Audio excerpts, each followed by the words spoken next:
What's up? I'm Rudy Herrera. I'm from San Antonio, from the Woodlawn area.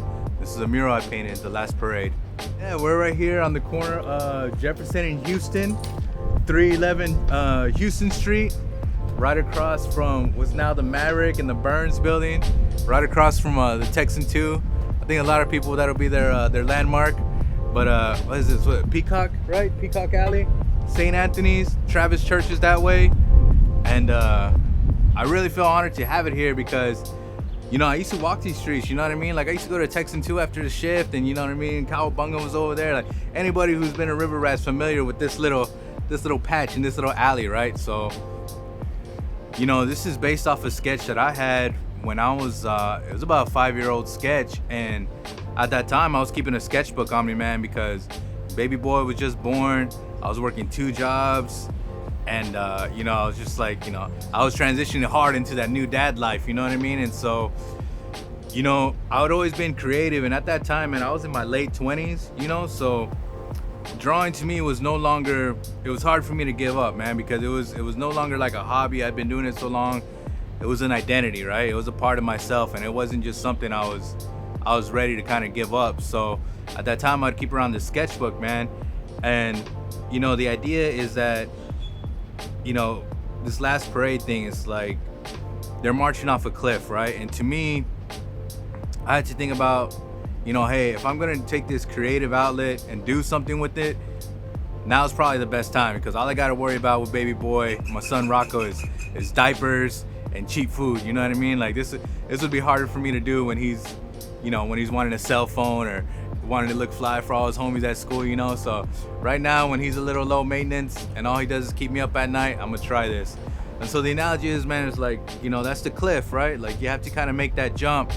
And I think most creative people at some point, they always have to deal with that, you know what I mean? Like I know other artists for sure who have been like, had careers that they leave.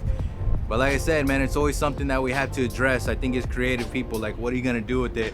And for me, that just happened to be the fork at the moment I had to address it, because, you know, Rocco was born, man, and it's like, what are you gonna do with this? You know, are you gonna make it a part of his, is he gonna know you by this? Or are you gonna try to, you know, at the time I was cooking, so I was like, are you gonna redirect this towards your food, towards that career?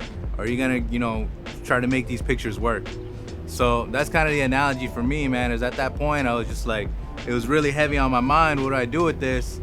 And so for me, that was kind of like the last parade, you know, we do this march and this kind of thing. And this, man, there's a big responsibility to it, especially if you put it out here. You know, the only way people are not going to see it is if they're walking like that, you know what I'm saying? So, you know, you're a little bit intrusive. You're interacting with the space. They're going to mess with you. So speak genuinely. It was almost a way to show my story, how I transitioned into it, because I don't really got an eloquent way to say it, to tell somebody. Because to me, it was really literally like, you have to jump, man. And like, I wanted to put it out there that way. If anybody does come and looks back into it, like, what is that about? I want to be able to say it was about my journey doing that. You know what I mean? Just in case you're feeling any kind of way about it, or if it's in your head, something you kind of struggle with. Because to me, I had to see that in other people, you know, that kind of look like me being successful doing this, because it made it less abstract. You know what I mean? It made it possible. Like, you know, I know other artists that look like they could be my cousins. You know what I mean? It didn't seem like it happened to people over there. Like, you know, this is an actual stamp that this happened to some dude who used to, you know, wear his black and whites and, you know, go to the Texan 2 like a lot of these people. You know what I mean? So I'm really glad it's here, man, and I hope it, you know, people want to look into it further and catch the backstory of it. I want them to be able to hear that story, hear my movement with that. You know what I mean?